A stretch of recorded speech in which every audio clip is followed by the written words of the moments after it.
Good morning. Welcome, everybody. It's again wonderful to be here. And I invite you to begin listening to Father General.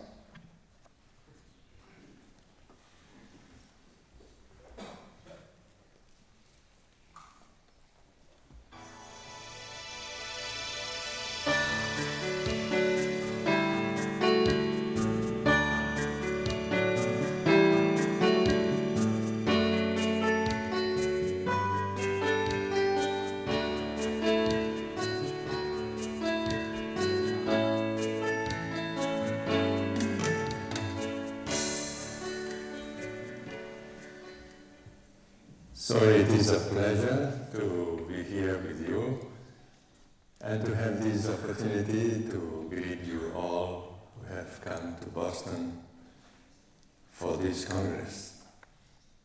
I want to thank you for the invitation to say hello to all of you, and particularly for the invitation to be part of this great initiative that you have had.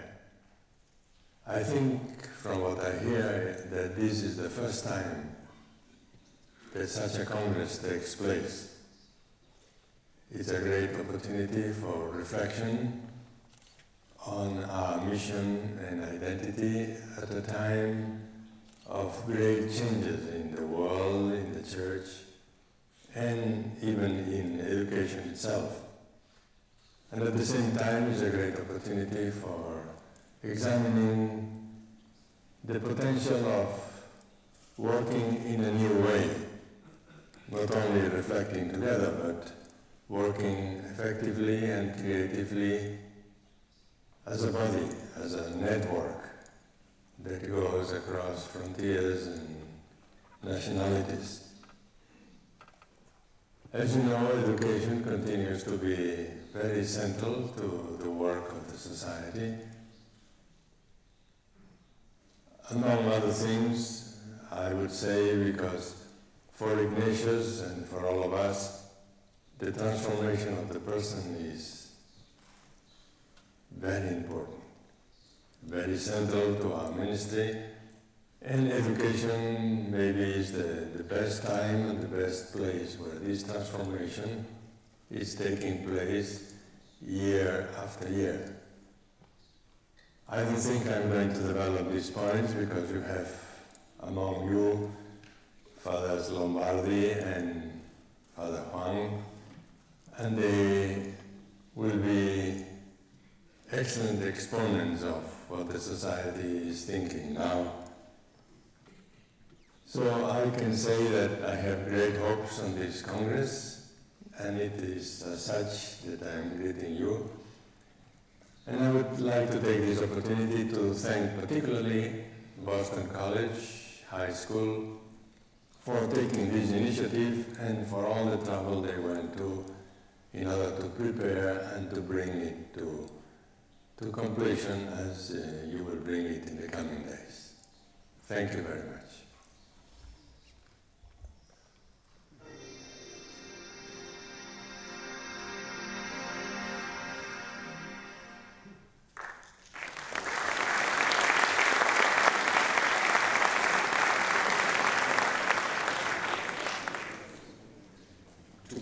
In another way. We are glad we are here for the first time in Jesuit history, sharing our ideas, hopes, challenges, and responsibilities. Thanks to BC High for providing us with this unique opportunity to come together and look for creative ways to respond to our mission today and to face, with hope and faith, our own challenges and conquer our own frontiers. We believe that it is really God who has invited us here, and thus we have to rise to the occasion.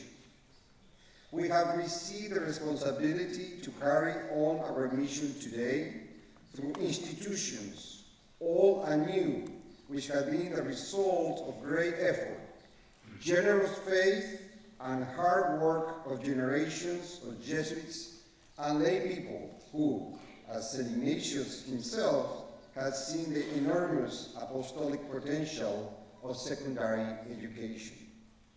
The Society of Jesus is aware that this potential is still alive and that secondary education continues to be a central apostolic work in our present historical moment. Our schools are part of a living tradition that challenges us not to be too comfortable with our current accomplishments. We must leave the comfort zone of our present moment that can paralyze us and make us blind to the new frontiers. We need always to discern what God is asking from us and how God wants us to respond to the ever-changing historical context. In some ways, our Jesuit tradition impels us to move and change. Of course, not for the sake of change, but always as the result of a spiritual discernment that seeks and finds God in all things. When we change because God, always immersed in our human history through his Son Jesus, asks us to respond credibly to his love and his concern for creation. So during this colloquium, we need to keep our hearts open to what he wants to say to us. We have to come to share our concerns, but more significantly, to give our whole being to God's voice. The colloquium has two main goals that we need to keep in mind. First, to meet as a global network to respond together to the challenges that the last General Congregation and Father General have asked us to face, especially the challenge to become a more effective global apostolic network. National boundaries must no longer define our ways of working together. Second, to reflect together on the Jesuit mission and identity today, so that through a common understanding, we can be more effective and more creative in recognizing and responding to our apostolic frontiers. The Society really hopes that this meeting can be the beginning of a generous and effective response that can develop all the potential that our schools can offer to our mission today. Let me say that the past General Congregation and Father General himself are convinced that this potential cannot be actually advanced without important changes in the way our schools work today. Many of our schools are very strong. They are schools recognized locally and nationally for providing strong academics combined with a sound education of the whole person, usually accompanied by excellent athletic programs, challenging education in the arts, while stressing our vision of men and women for others, rooted in social justice and critical thinking.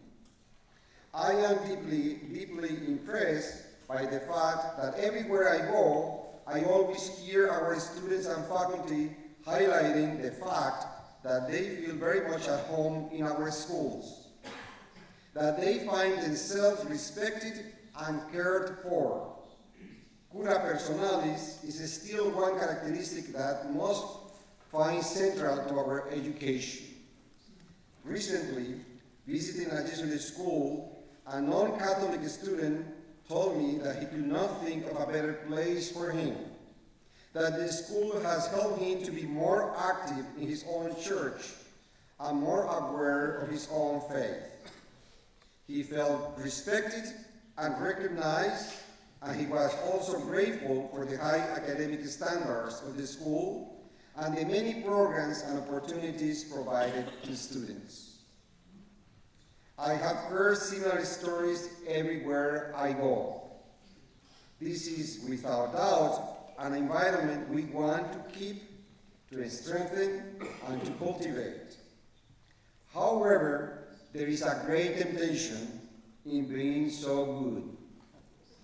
We feel so comfortable in our own small world and its accomplishment that we can miss the opportunity to change, to move on, to learn, to grow. Some 50 years ago, Father Arrupe clearly saw this happening in many Jesuit schools at that time, a time when many of those schools were in great shape and were very successful by secular standards. In 1980, in his famous discourse, Our Schools Today and Tomorrow, Father Arrupe argued, I caution about the danger of inertia. It is absolutely essential that we become more aware of the changes that have taken place in the church and in the society, and aware also of our need to keep pace with these changes. That Jesuit community which believes that this school has no need to change has set the stage for the slow death of that school. It will only take about one generation. However painful it may be, we need to trim the tree in order to restore it to strength. Permanent formation, adaptation of the structures in order to meet the new conditions, these are indispensable.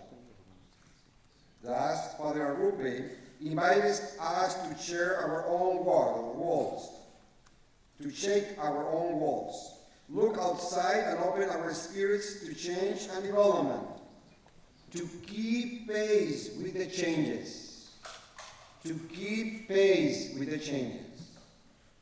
Our school responded with generosity to this invitation, and we have changed. We are different from what we were 50 years ago, and I am not afraid of saying that we are certainly better, more attuned to our mission, more sensitive to social justice than we were before. We are aware that the world is different and that we have to find new answers to new questions. But it is still true that it's always easy to fall into a default mode in where we just repeat what we have successfully been done in the past, even if this past is the last 10 or 20 years. Without worrying too much if this is the best thing to do in the new context. We do change, but are we keeping pace with the changes that demand a deep understanding of the nation charism and the new context if we are to meet these new challenges? In some ways, the temptation is that we are so good that we prefer not to take the risk of changing, exploring, pioneering new programs, and learn from others. We are also part of the paradox of the school as a social institution. That is, the school is a social institution created to facilitate learning, but as we all know, it is an institution that has a hard time learning itself. This is sometimes our professional and institutional sin. We resist learning. In 1986, Father Kolmenbach also alerted the schools about the same problem. The Lord is asking us the courage to follow the path of renewal. All of us are aware of the rapid evolution going on in the world, in society, and in the culture. Education, the school, is profoundly immersed in this evolution, and this means that we must be engaged in a continuous adaptation. To consider ourselves outside of history is equivalent to declaring ourselves dead. The courage to be innovative implies that we can neither remain fixed in praising the achievements of the past, nor endorse change for the sake of change. Every change must be the result of careful research, accepting the risk which change always implies. We have been invited to a continuous adaptation to keep pace with the rapid evolution of our world, whose pace of change is unmatched by anything ever experienced in our human history. This colloquium can be an opportunity to do our part to adapt to our present context. In the words of Cardinal Newman, to live is to change, and to be perfect is to have changed often. Let us complete our new context and what the society thinks God is telling us about our mission today. General Congregation 35 points out the new context marked by profound changes, acute conflicts, and new possibilities. The congregation immediately states that we live in a global world of growing interdependence, that this process has continued at a rapid pace. As a result, our interconnectedness has increased. Its impact has been felt deeply in all areas of our life, and it is sustained by interrelated cultural, social, and political structures that affect the core of our mission of faith, justice, and all aspects of our dialogue with religion and culture. Decisions that were made before at the local or national level are now made at a global level, affecting all people, especially with reference to the environment, economics, and human rights.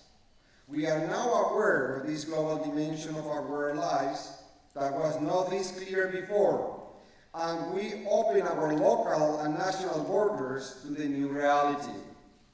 Of course, the congregation is well aware that in this world of instant communication and digital technology, of worldwide markets, and of our universal aspiration for peace and well-being, we are faced with growing tensions and paradoxes. We live in a culture that shows partiality to autonomy and the present, and yet we have a world so much in need of building a future in solidarity.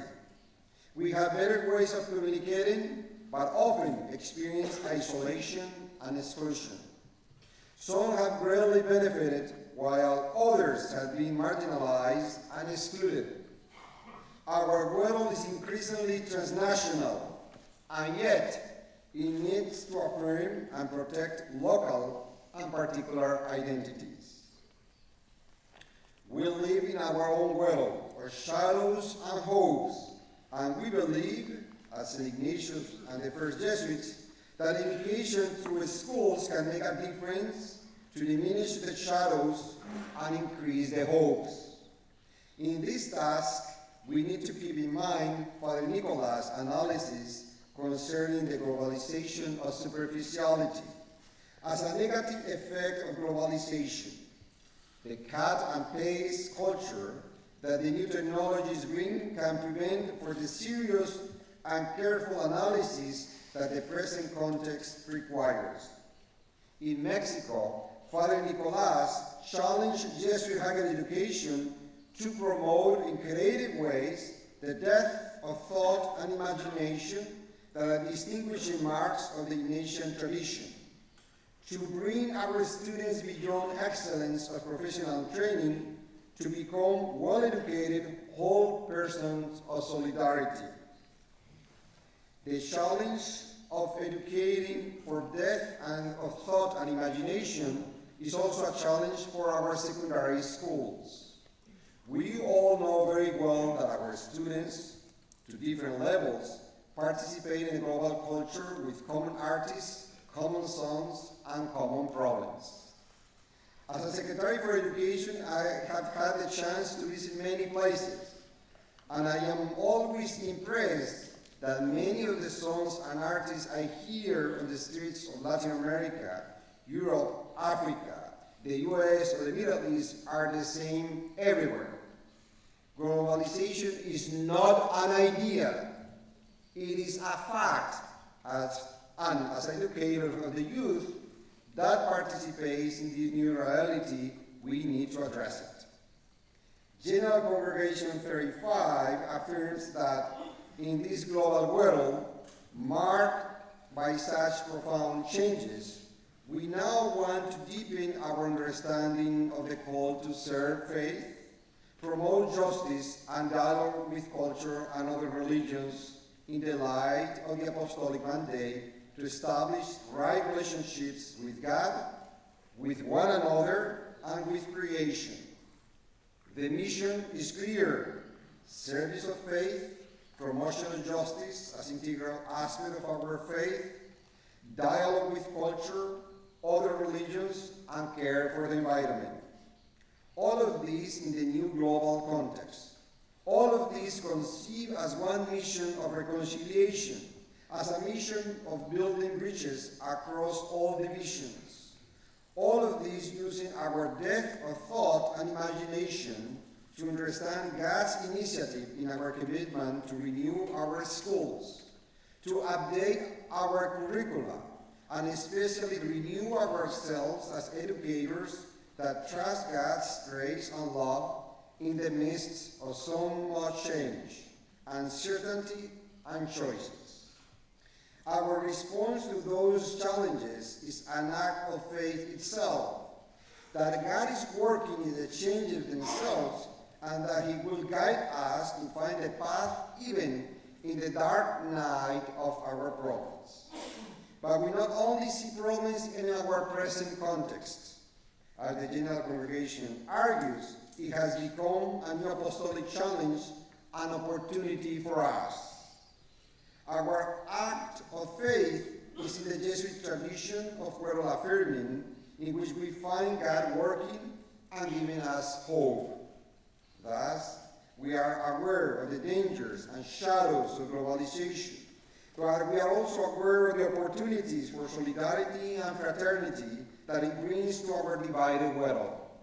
We have to strive, and in our case, educate for a globalization of solidarity, cooperation, and reconciliation.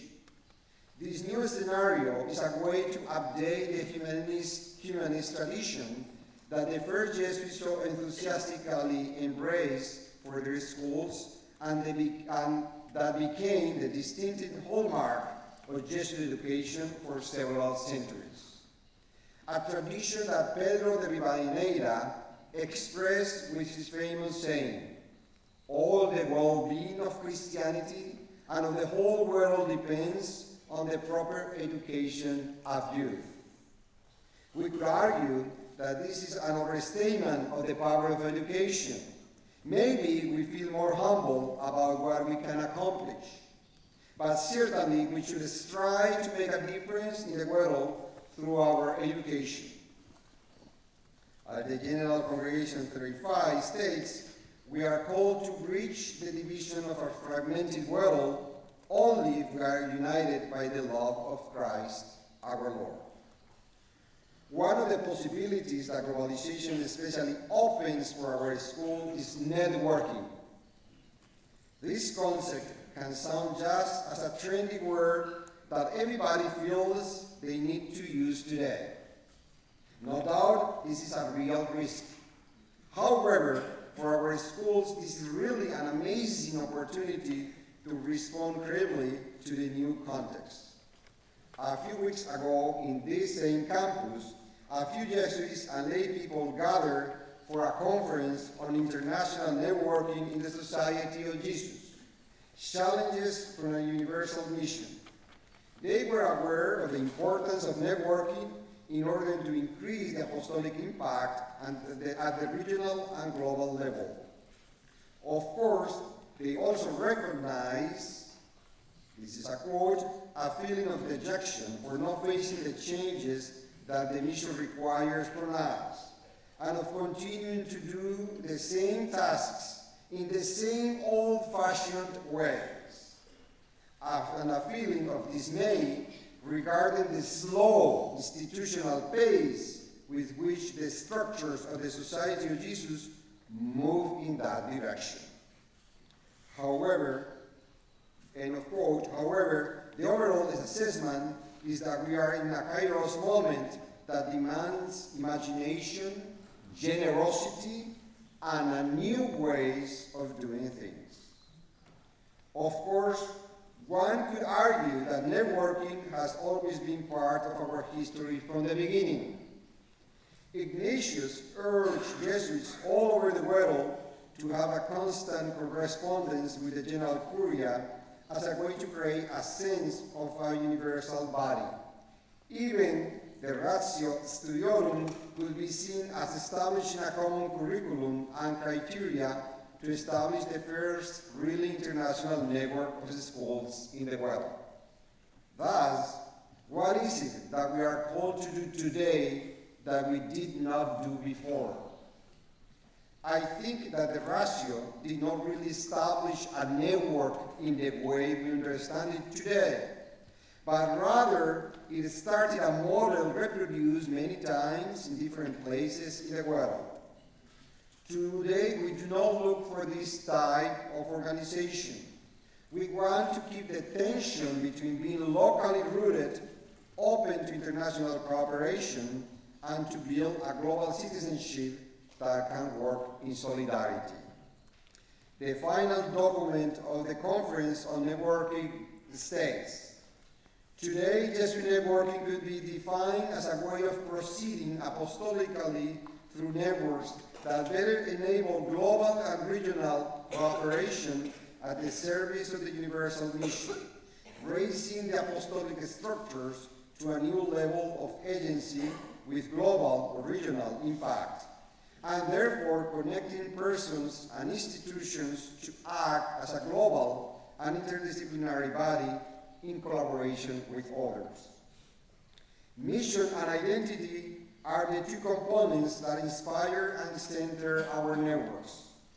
At the same time, however, networking strengthens mission and identity.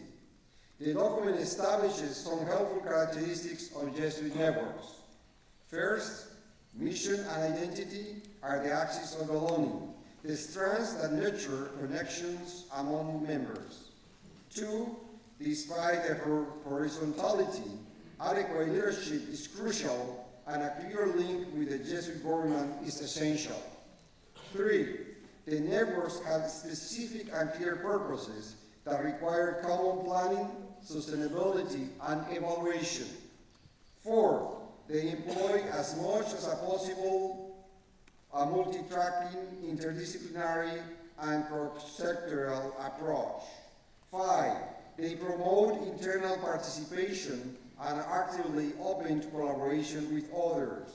Six, they have sufficient resources to carry out their goals, sharing and taking the S16 resources of their members.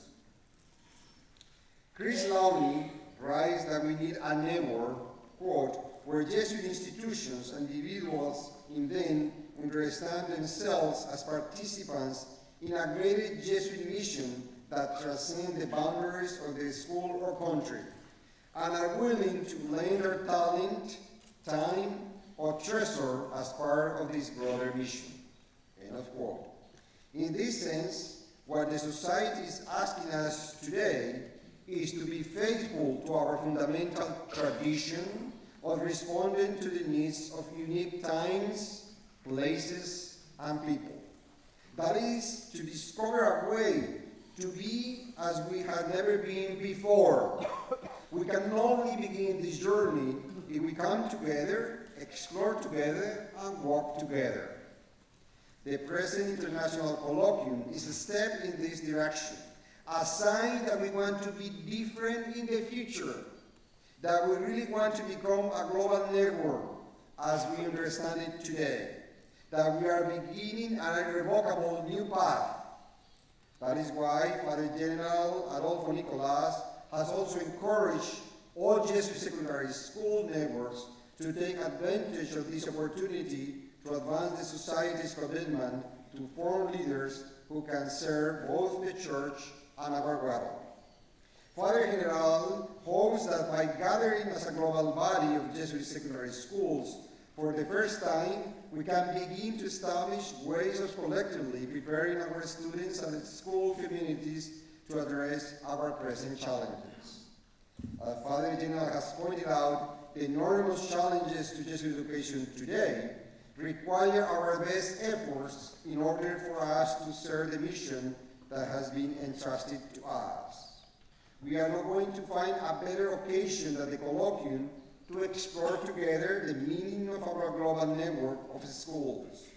We cannot miss this unique opportunity if we want our schools to be relevant to our present challenges.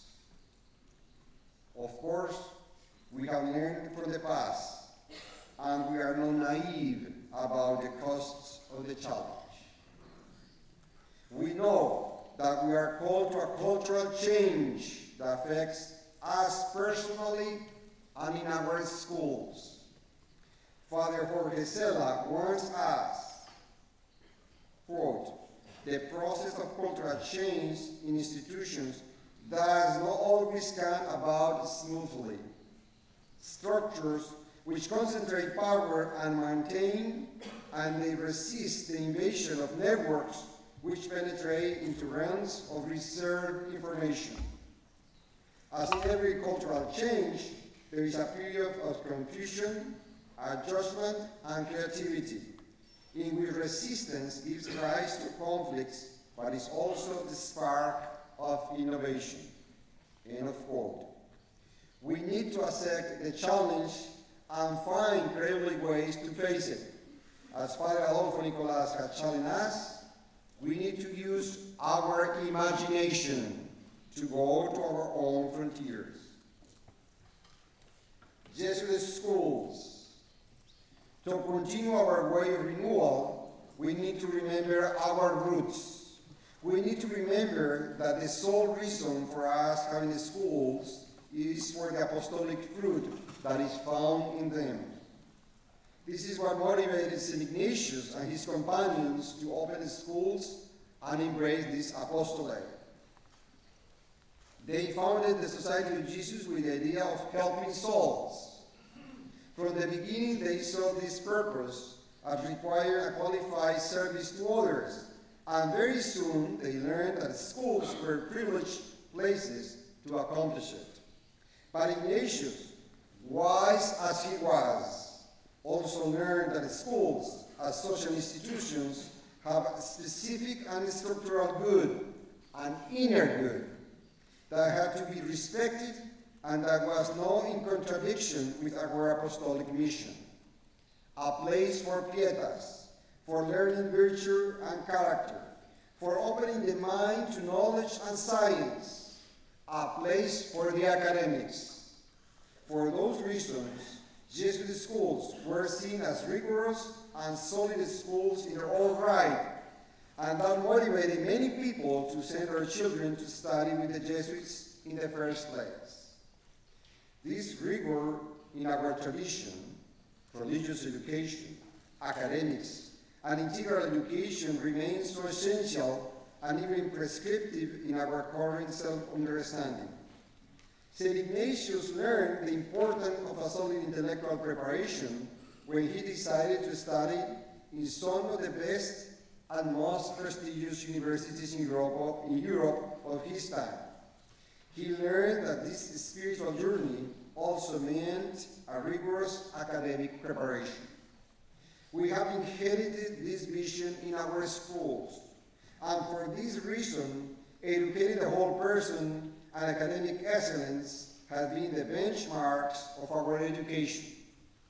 We also know that accomplishing this goal means, in many instances, some tension between these two dimensions of our work, but we have learned to do them both, neither by sacrificing one to the other, nor by allowing either to be given a cursory nod. We have to say today again that there is no excuse in a Jesuit school for not having strong academics. No excuse. Nor is there any excuse for not having a strong formation of the whole person, including a strong faith formation program. As Father Lacroix argues for Ignatius, the fact that formal education was a proper good in its own right, that it has its own inner dynamic, and that its contribution to a more human life in society was valid even without referring to apostolic reasons. It is important to bring this conviction out very clearly, because some might misconstrue Ignatius' position so as to suspect that he will condone a vitiation of the internal integrity of an academic subject for the sake of furthering a religious goal. Quite the contrary was his mind. Ignatius was well aware that formal education has its own character, its own inner dynamic, which must be preserved and enhanced if it was to be a specific means to attain the goal of the society. End of quote. In other words, accomplishing the apostolic goals can only be done if we respect the inner dynamic of schooling, if we maintain our conversation with society and colleagues about the meaning of educating and fulfilling the expectations of a good school today. The Society of Jesus has called us to engage in dialogue with other cultures as well as diverse people. In our case, this dialogue also entails a dialogue with the current educational cultures, with the other men and women who work with us in education, other educators, the school associations, parents, alumni, education leaders, and researchers. We need to engage the conversation about the meaning of good education, good schooling, and the best preparation that the young generations may receive for leading flourishing lives. In the 16th century, Father Diego de Ledesma, a professor at the Colegio Romano, wrote about why Jesuits consider educational institutions to be so important for our mission. Father Ledesma states 4 reasons according to Father Kolbenbach. First, because they supply people with many advantages for practical living. Secondly, because they contribute to the right government of public affairs and to the proper making of laws. Third, because they give ornament, splendor, and perfection to our rational nature. And fourth, in what is most important, because they are the bulwark of religion and guide us most surely in the achievement of our last end. I want to point out that all these reasons show clearly that from the beginning, Jesuits saw education as an optimal apostolic tool to carry on their mission. But Ledesma also claims that schools are important not only for religious reasons, but for what we can call today secular reasons. The third reason tells us that education is important because it provides students with the skills and knowledge they need for a professional life. Reason 2 emphasizes the inevitable connection between education and society. Education, in the Jesuit tradition, has always been conceived as an excellent means for preparing good citizens and leaders. Reason 3 points out that education develops the human potential, and reason 4 stresses that all of these bring us deeper into our religious experience. Of course, for Ledesma, as for us today, our spiritual experience reveals the deeper connections among all these elements. In our tradition, these 3 elements, strong academics, education to all dimensions of human life, and working for justice and caring for the environment contribute to a better education of our faith. Yet, each also stands in its own right and entails its own inner dynamic. We need to find our unique way of doing this formation of the whole person in the terms of depth and imagination that Father Nicholas has invited us to do through the power of our charism to give the most universal scope possible to these 3 elements. This is the way we understand Magis today, using our imagination to disclose new depth in a culture of superficiality. Magis does not imply comparison with others or measurement of progress against an absolute standard, but rather an invitation to the full development of our potentialities, to new depths that can open for us new possibilities of better human beings. Pope Benedict XVI has invited us to reach our frontiers. He counts on us, quote, to reach the geographical and spiritual places where others do not reach or find it difficult to reach, end of quote. While we all like the image of going to the frontiers, and sometimes we can romanticize about them, Father Adolfo Nicolas has reminded us that the frontiers many times are not far from us. In effect, the frontiers are within our own apostolate, and in our case, in our schools. There are the frontiers of the new generation of parents, teachers, and students, of the secular societies that affect our schools, the frontiers of the human brain and the current developments of this area of research, the frontiers of not only being a global network, but work as such, and the frontiers of our identity and mission in our ever-changing context.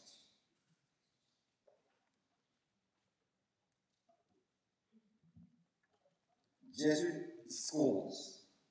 But being true to our tradition also means to offer a really Jesuit Ignatian education. Important as it is not enough to offer high-quality education alone. We need to build strong Jesuit schools, Ignatian schools, that embody that identity. And our glorious proceeding, which invite our students and their parents to join us in our mission. Yes, our identity is mission-driven. We strive for schools that can easily meet any academic standards, but we also strive to call our students to a life beyond the mere academic or economic success. We strive for educated men and women for others and with others, that see themselves immersed in a social and political context that requires an engagement with reality. We have never intended to educate for the fuga mundi, since our spirituality is one that finds God in all things and that recognizes the relationship between human history and the kingdom of God. As John O'Malley maintains, the Jesuits from the beginning, quote, wanted to preserve the best of two great educational ideals, the intellectual rigor and professionalism of the scholastic system, and the more personalist, societal, and even practical goals of the humanists, end of quote.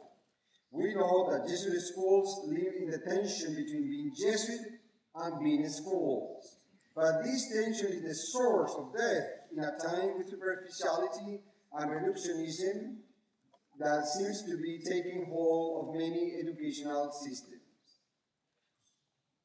What makes a Jesuit school Jesuit? I cannot answer this question completely today. Some regions and provinces have already produced excellent documents on this matter. In our last ICJSE meeting, we decided to work on a document that can help us in this discernment and that can be a step in building the global network. The idea is that this document can be a follow-up of the two previous documents, the characteristics of Jesuit education and the Ignatian pedagogical paradigm. This new document should update the previous ones to the new context, the new frontiers and the new challenges that we face today after more than 25 years of the first one. This should be also an exciting moment for our schools to renew, change, and strengthen our identity to better serve our mission. But I think it is safe to say that any Jesuit school to be Jesuit needs at least to be, first, a mission-driven community convinced that service of faith, promotion of justice, creative engagement with cultures and religions, traditions, and reconciliation with God, one another, and creation are central to whom we are and we strive to become. Second, it is a well-affirming education that stresses that God is laboring in all things and can be discovered in all natural and human events. As Father Nadal used to say, the world is our house. An idea that the International Colloquium has also embraced. We affirm the radical goodness of the world, and although aware of the shadows of our time, we present hope and love at the center of our education. This is even the way we approach the new generations of students, parents, and teachers. We know that God is already working within them, and we want to contribute to God's work within them. Third, we offer an education that aims to develop the whole person, all dimensions of human life. For us, integral education means to educate the mind, the body, and the heart, the social, the political, the ethical, the emotional, and the spiritual aspects of human life. We also believe that the spiritual dimension is the key element for an integral education. Fourth, care, concern, and respect for each individual person of the school, be it the student, the teacher, or the staff.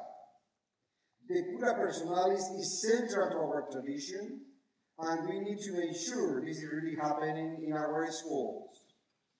Today, we also know that this cura personalis has to be embodied in healthy and safe schools environments that prevent from any form of abuse, be it psychological, emotional, sexual, or physical. We have to guarantee schools where our students feel respected, accepted, and free to grow. Fifth, a particular concern for the poor and the marginalized. The preferential option for the poor that Jesus preaches in the gospel is part of our way of proceeding. Every Jesuit school should do what it can to make Jesuit education available to everyone, including the poor and the disadvantaged.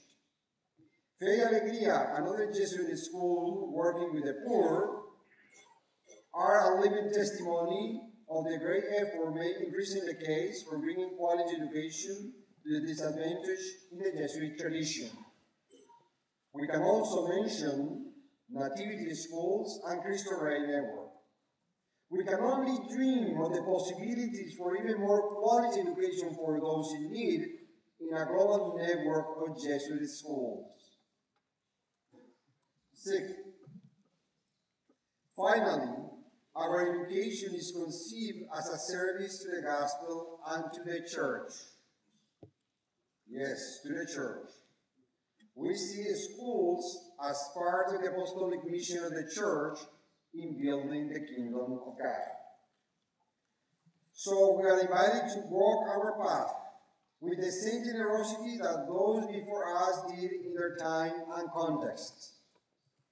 We do this as part of our living tradition of helping souls, serving God and His church.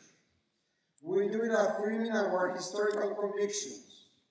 Education open to all, where the economic status is not the decisive factor. Education of the whole person, academic excellence, education for justice, rooted in our spirit of faith. Faith that leads to reconciliation with ourselves, the others, and the environment. We strive to educate competent, compassionate, committed, and self-aware students that see their lives and vocations for a better world for all. Men and women for and with others. The challenges are not small, but we are invited to address them from the strength of our network. God assists us in our path. We are invited to make our pilgrimage in our own time and context.